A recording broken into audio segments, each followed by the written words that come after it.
Bonjour, bonjour les amis, je suis très contente de vous retrouver sur ma chaîne YouTube.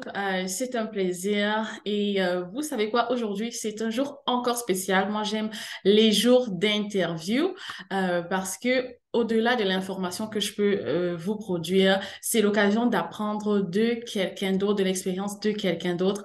Et je vous invite à rester scotché. Il n'y a pas de générique aujourd'hui, mais je vous invite à rester jusqu'à la fin parce que je suis sûre qu'on apprendra encore davantage. N'oubliez pas, pas de critique, pas de langage grossier, s'il vous plaît. C'est l'occasion d'apprendre pour tous. Aujourd'hui, je suis en compagnie d'un très cher ami de longue date. On dit quoi? De l'eau a coulé sous les ponts.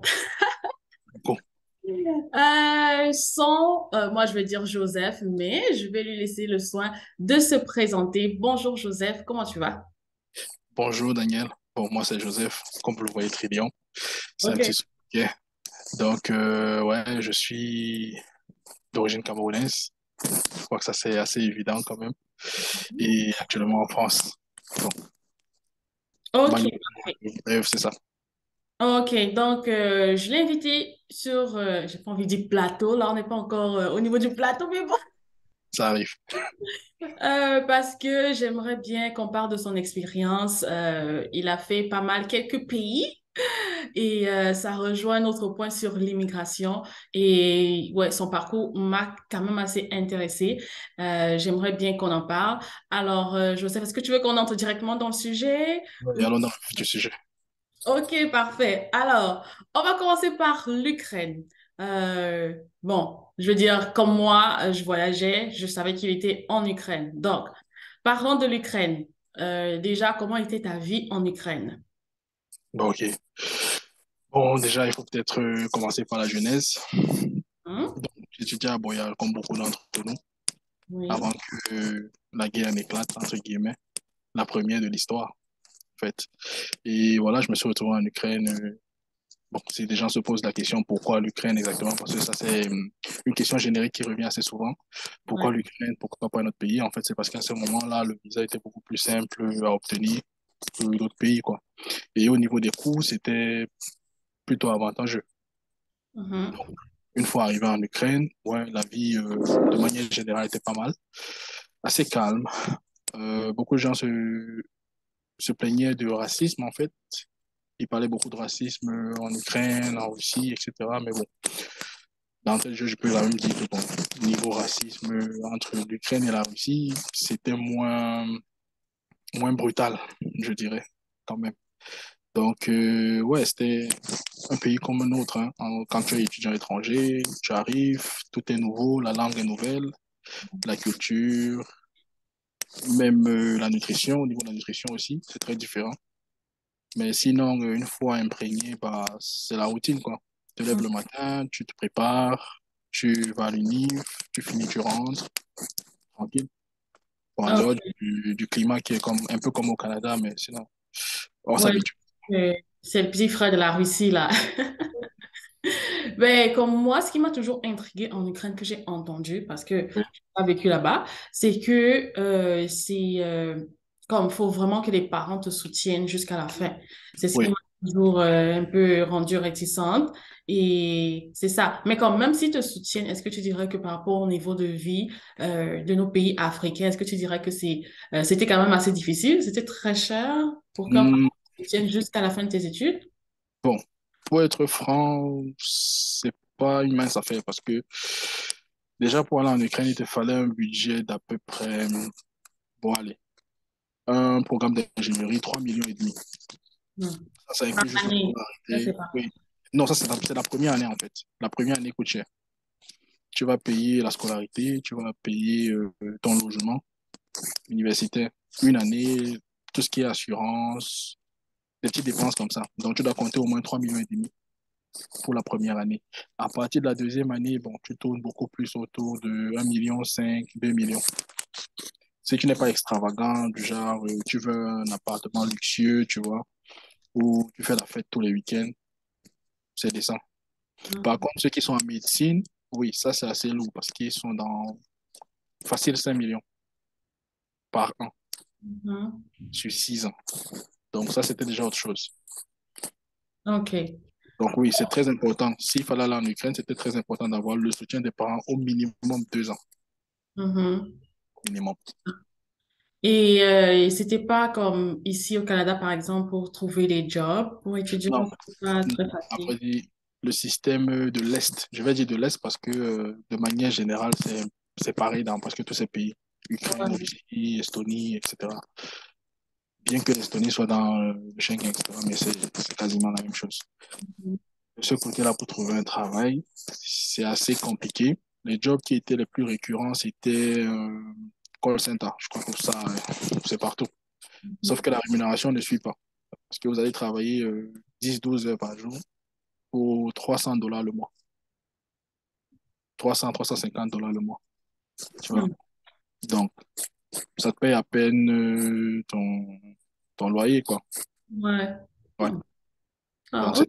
c'est un peu ça. Mais c'était toujours mieux que rien, de toute façon. Oui. Mhm.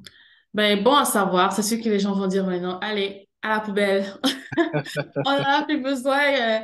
Ils sont presque rayés de la carte à la poubelle. Donc, on va passer comme... Est-ce que déjà, d'après toi, il y a déjà eu des tensions politiques qui pouvaient donner lieu à ce qu'on voit aujourd'hui?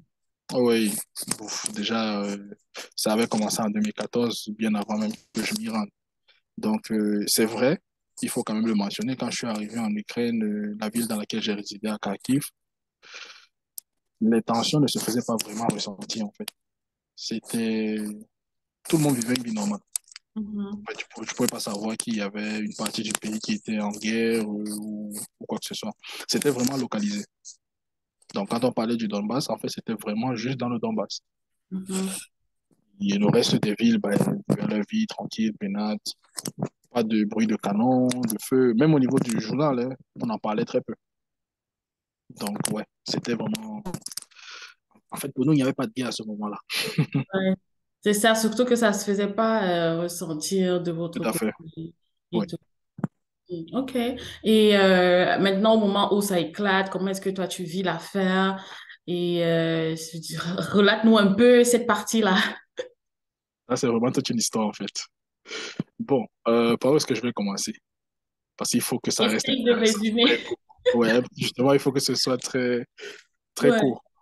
Donc, bah, la petite histoire qui est un peu drôle, la veille, vu que j'étais revenu du travail, parce que j'avais quand même un petit boulot à ce moment-là déjà, et je suis rentré à la maison, je voulais un peu me détendre. C'était le 23, donc la veille de la guerre en fait. Mhm. Et comme j'aimais bien jouer au Call of Duty, que beaucoup de gens devraient bien connaître, ils connaissent le principe du jeu, avec les bombardements, les coups de feu, etc. Donc, j'ai fini de jouer avec des amis anglais et lituaniens vers 2 heures du matin. Donc, moi, Mhm. je me couche comme à l'accoutumée. Et à 4 heures du matin, bah, tu as des bruits d'explosion tout autour de toi. Sauf que moi, le fait que j'ai joué à un jeu de guerre avant de me coucher, je me dis, bah, c'est le jeu, tu vois. Le jeu, En encore dans la dans le tête. jeu dans ton esprit. Oui, dans mon esprit, en fait, je suis encore dans le game, quoi. Donc, OK. ça n'a pas attiré mon attention plus que ça. OK. Et après, bah, il y a un bruit de F1 qui est passé juste au-dessus de l'immeuble. Et justement, comme j'ai fait dans l'aviation, dans l'aéronautique, bah, déjà, même si tu n'es pas un connaisseur, un bruit de F1 qui passe au-dessus de l'immeuble, c'est pas, tu sais très bien que c'est pas un avion commercial, tu vois. Ouais. Donc, ça a attiré mon attention et puis je me suis réveillé. Donc, quand je me réveille, en fait, je me rends compte que, ouais, au niveau de ma fenêtre, je vois des explosions, etc. Parce que j'étais au 8e étage quand même. Et j'étais vraiment à la frontière. Donc, les bombardements étaient très proches. Donc, du coup, je comprends que, bah, y a quelque chose qui ne va pas. Je, me, Mhm. je cours vers la cuisine, je regarde juste en dessous de l'immeuble et je vois tous les Ukrainiens en folie, qui sont en train de trimballer les enfants, les valises à gauche, etc., balancer dans les voitures et se barrer, en fait, à Mais 4 heures du matin. bon, à ce moment-là, c'est quoi le plan? Tu sais même pas où partir. À ce moment-là, j'étais perdu, j'étais déphasé, tu vois. Wow. Comme tu dis, tu sais pas quoi faire parce que tu es dans un pays étranger, déjà. J'avais pas de véhicule à ce moment-là. Et j'ai aucun ami que je peux appeler pour lui dire, bah, écoutez, qu'est-ce qu'on fait? Donc, tout ce que je pouvais faire, en fait, c'était juste de rester calme, rester dans la chambre et penser à un éventuel plan d'évacuation, tu vois. J'étais aussi dans le groupe de l'association des Camerounais de la ville. Donc, j'attendais aussi peut-être qu'ils nous donnent des directives, puisque normalement, c'est eux qui sont censés être en contact avec les représentants de l'ambassade, Ouais. qui, ironiquement, sont basés à Moscou. Donc, je les voyais très mal quitter Moscou pour venir en Ukraine. OK. Donc, c'est Et très à la compliqué. frontière, comme envoyer les gens à la frontière, je sais pas. Ouf. Donc, c'était très compliqué. Une Ouais. cacophonie, je te dis pas. Donc, voilà, j'ai passé la première journée sur place. La priorité, c'était de trouver de l'eau et de la nourriture. Donc, je suis sorti de l'appartement autour de 8 heures du matin. On a fait une queue de dingue pour avoir de l'eau pour la première fois. Et ensuite, la même queue au supermarché pour acheter des vivres. Parce que bah, quand ça déclenche, tu ne sais pas combien de temps, tu ne sais pas si ça va s'arrêter, etc. Donc, il faut faire le plein. Donc, c'est ce que j'ai fait la première journée. Sauf que les bombardements ont continué toute la journée, etc. Et puis, bon, il y a des groupes sur Telegram, des groupes d'information. Et ils ont commencé à donner des informations selon lesquelles il faut aller se planquer, il faut se mettre dans les caves. Bref, ils ont des bunkers, en fait, dans les immeubles, etc. Ou à défaut au métro. Parce que les métros sont tellement profonds que ça joue également le rôle de bunker. OK. Donc là, ils étaient déjà même installés dans la ville où tu étais, dans Non, chaque village, ou c'est bien. pas qu'ils étaient installés, mais étant donné qu'on était frontalier, les bombardements étaient beaucoup plus fréquents et plus proches Oh, de notre OK. côté. Tu vois. Donc, c'était un peu ça. Et voilà, la première journée, bon, j'ai essayé de la passer à l'appart. Mais bon, c'était pas trop rassurant parce que tu vois les boulets à chaque fois du huitième étage, tu vois, tu as une belle vue, quoi, entre guillemets, sur tout ce qui se passe. Donc, tu te dis juste que ça tombe pas sur moi. C'est Ouais. tout. Ouais. Donc, c'était un peu la prière de cette première nuit. Bon, après, je me suis résolu à aller au métro parce que bah, c'est ce que tout le monde faisait. Mhm. Soit tu étais dans les sous-sols de l'immeuble, ben, les miens n'étaient pas utilisables. Donc, je me suis rendu vers le métro le plus proche. Et c'est là où j'ai passé quasiment mes 3 à 4 prochaines nuits. Avec des allers-retours à la maison quand même, tu vois. Le matin, quand les bombardements diminuaient un peu, parce que ça diminue en journée, ça s'intensifie au niveau de l'après-midi. Ouais, Et les affrontements vraiment, en eux-mêmes, c'était dans la nuit, en toute soirée. la nuit.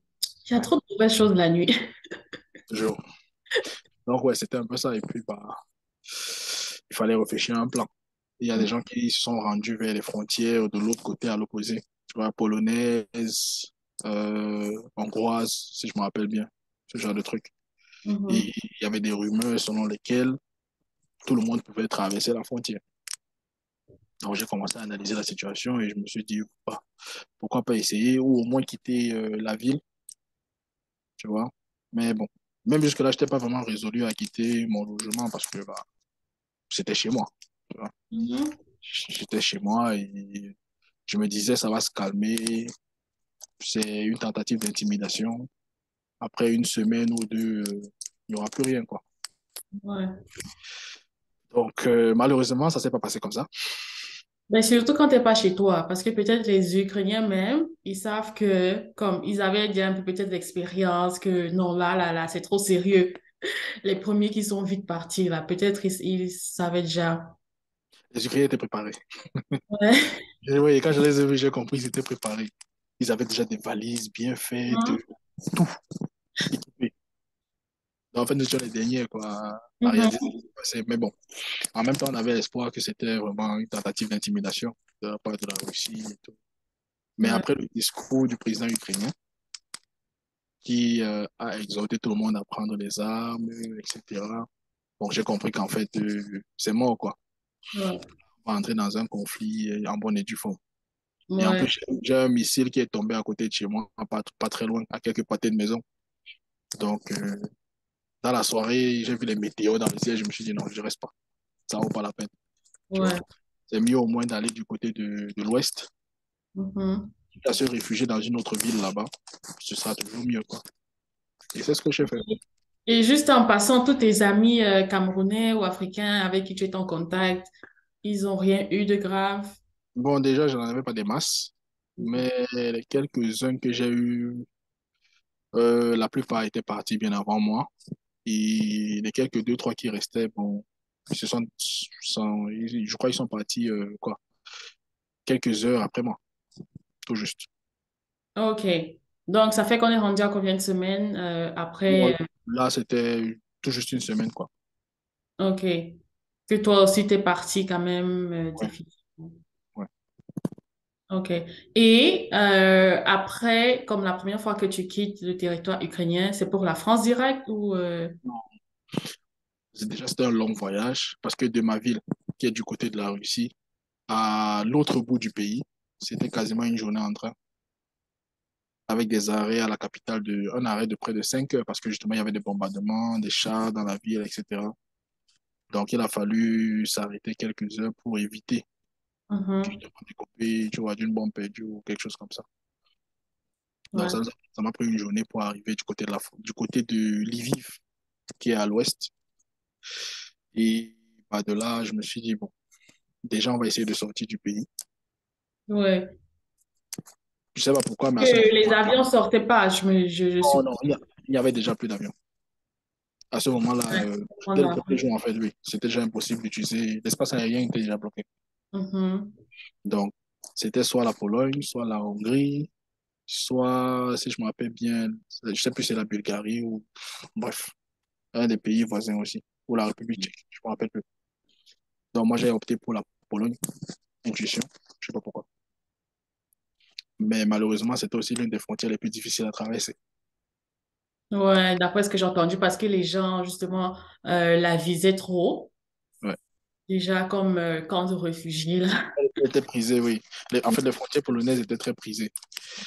Donc, déjà, quand je suis arrivé à Lviv, j'ai pris un taxi qui m'a rapproché de la frontière, plus ou moins.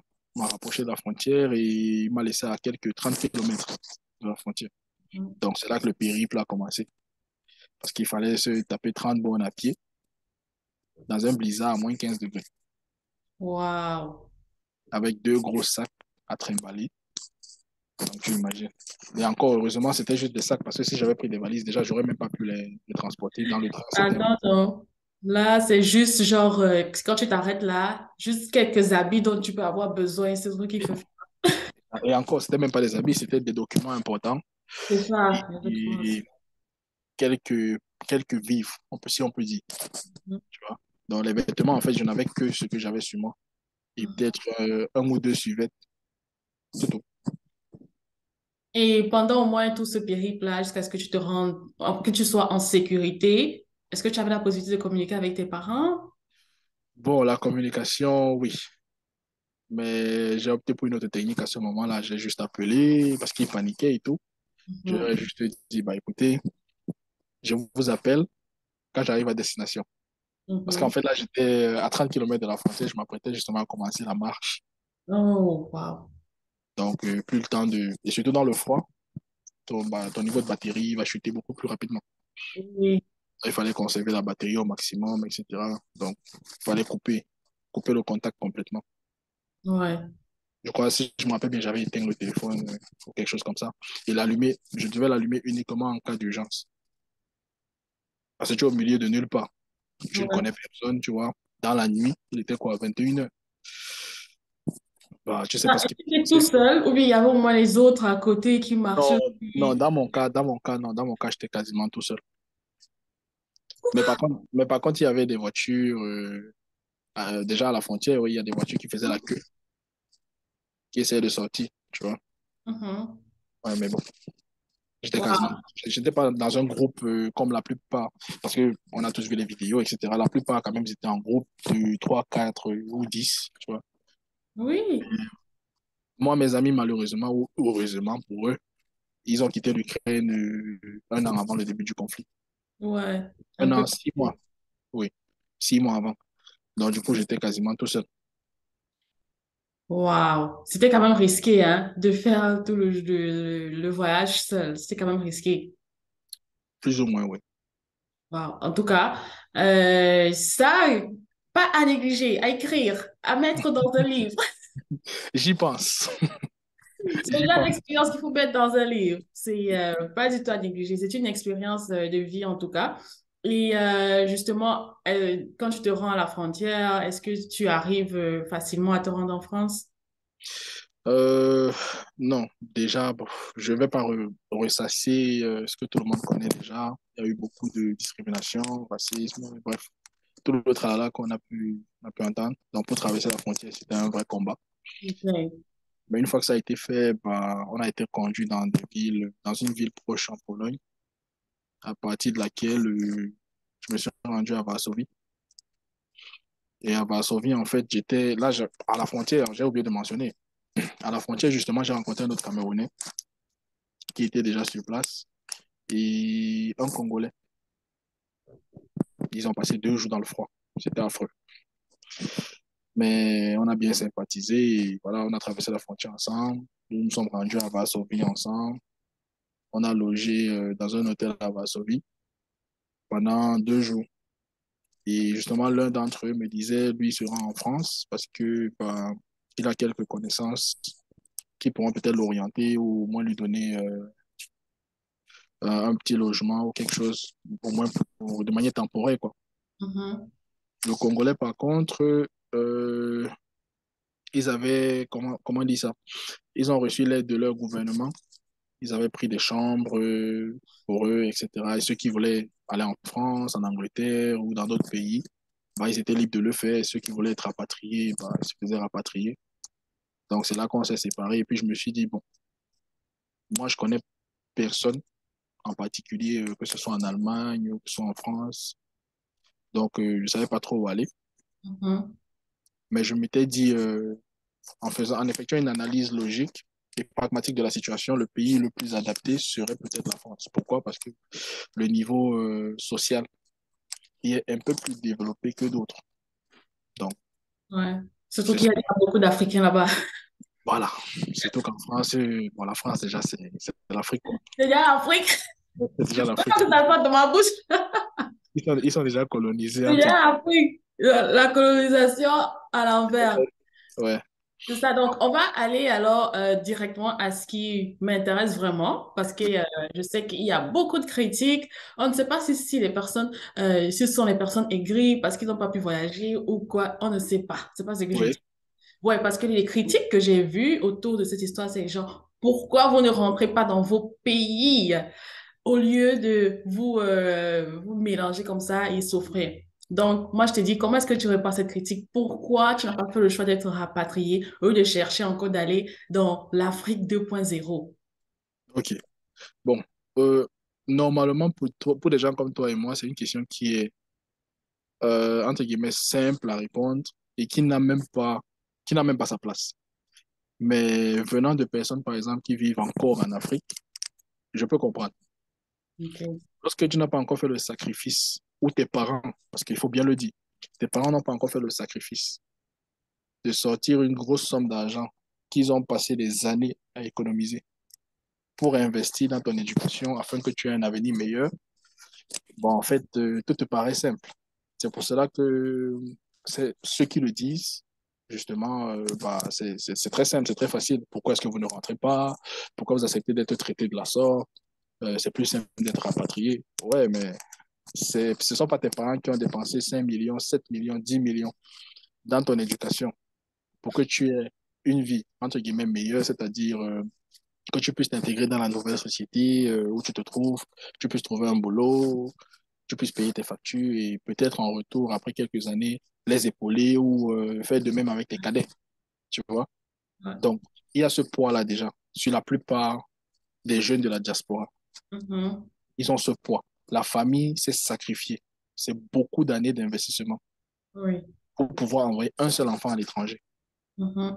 Parce qu'ici, c'est des euros, c'est des dollars. Quand Mhm. c'est un membre de la famille qui est à l'étranger qui envoie de l'argent au pays, bah, tout le monde est content parce que 100 euros ici ou 100 dollars au pays, tu as 60 000. Oui, oui, c'est facile. Facile. Par contre, le chemin inverse est beaucoup plus compliqué. Quand ce Mhm. sont nos parents qui devraient nous envoyer des fonds pour payer nos factures, pour payer notre scolarité, c'est plus lourd. Mhm. C'est beaucoup plus lourd. Et encore, toi au Canada, tu devrais savoir de quoi je parle. Oui, Là-bas, le logement seul, c'est le salaire d'un cadre au pays sur au moins 2 3 ans. bien sûr. Par année. Voilà. Donc, c'est facile de critiquer et de dire pourquoi vous ne rentrez pas. Oui, mais c'est aussi la mentalité des lâches et des faiblards. Et c'est aussi pour la raison pour laquelle beaucoup de ces gens-là qui ont une mentalité similaire, même s'ils voyagent demain, ils viennent à l'étranger, ils ne vont pas s'en sortir en fait. Parce que à la moindre difficulté, comme celle-là, Ils vont vouloir partir. ils vont rentrer. Mhm. Par contre, il faut y penser. Si tu rentres, ça veut dire que tu auras perdu du temps, tu auras épuisé les ressources de ta famille. Et Ouais, quand tu vas rentrer au pays, qu'est-ce que tu vas faire? Puisque l'argent, il n'y a plus. c'est Du ça. temps, tu l'as perdu. Ce sera quoi ta ressource? Ouais.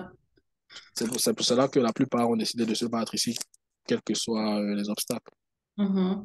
Ben, et puis, c'est sûr que, on oublie toujours, il y a rentrer et rentrer, tu Ouais. vois.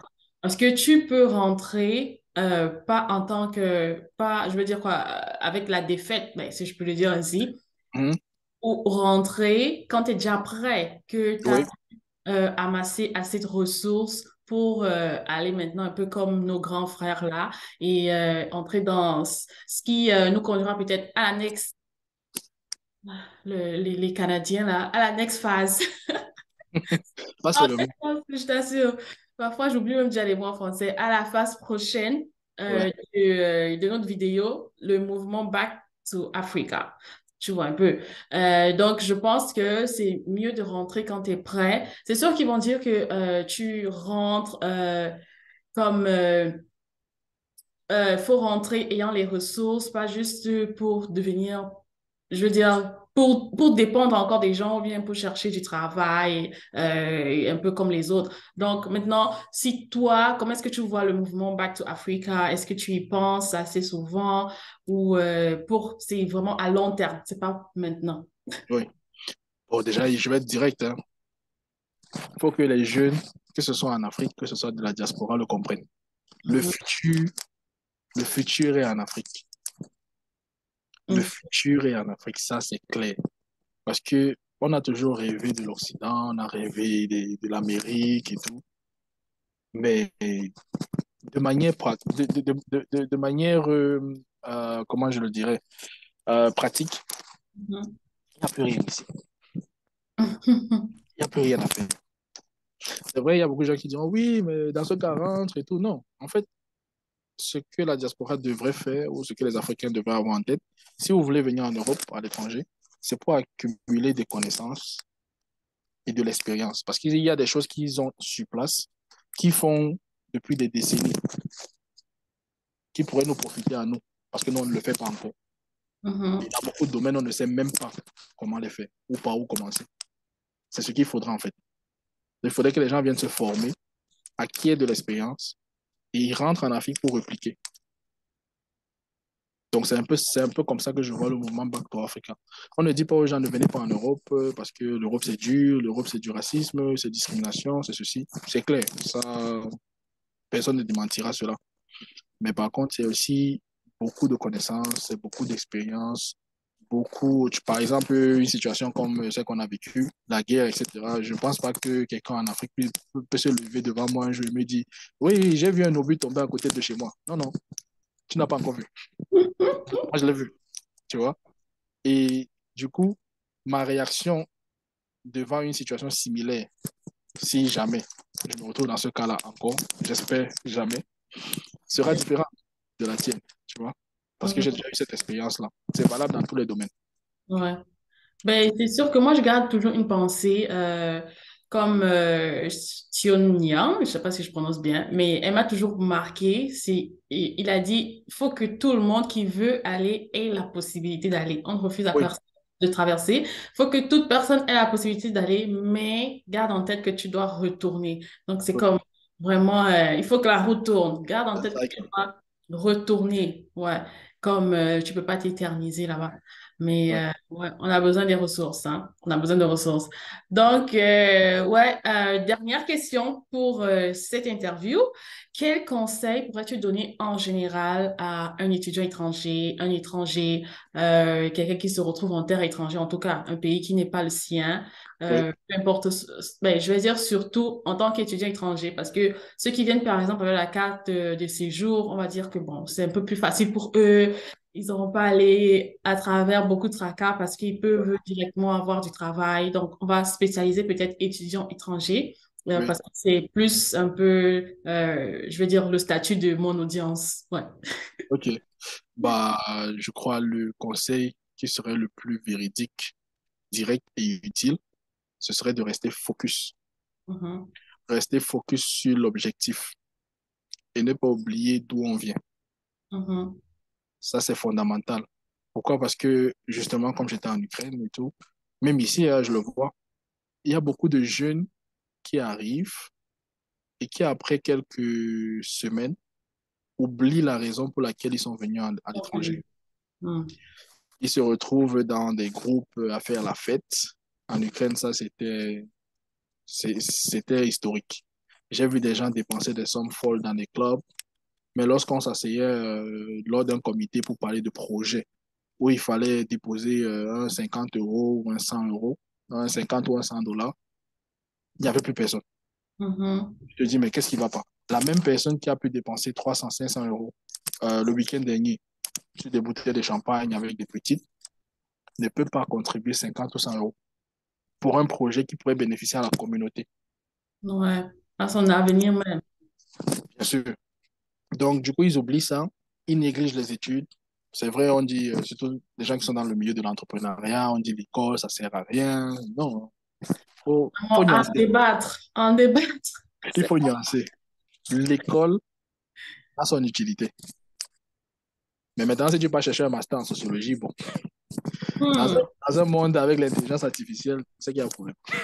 Donc, il Ouais. faut, c'est vraiment comme tu dis, ça à débattre, c'est tout un autre sujet. Donc, je disais, il faut vraiment garder l'œil sur l'objectif. Les parents comptent sur nous, la famille compte sur nous, etc. Donc, quand vous arrivez, les premières semaines, c'est l'adaptation.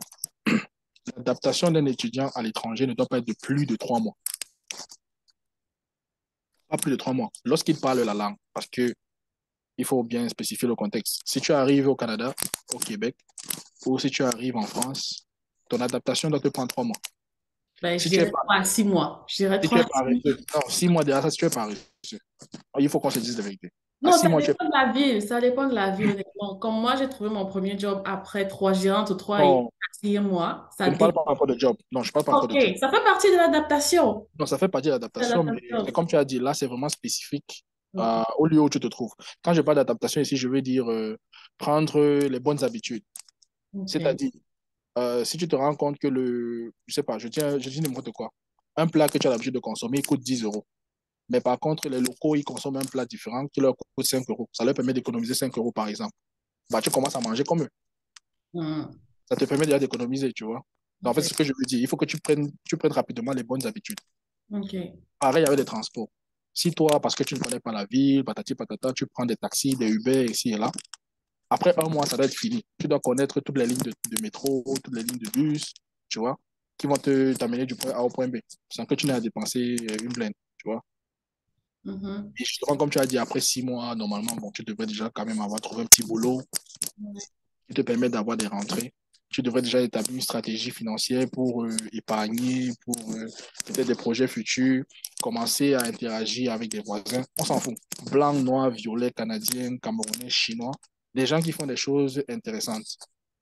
Des gens qui ont des projets, tu vois. Tu commences à te frotter à ces gens-là. Apprendre d'eux. Qu'est-ce qu'ils font? Qu'est-ce qui marche? Qu'est-ce qui ne marche pas? Mhm.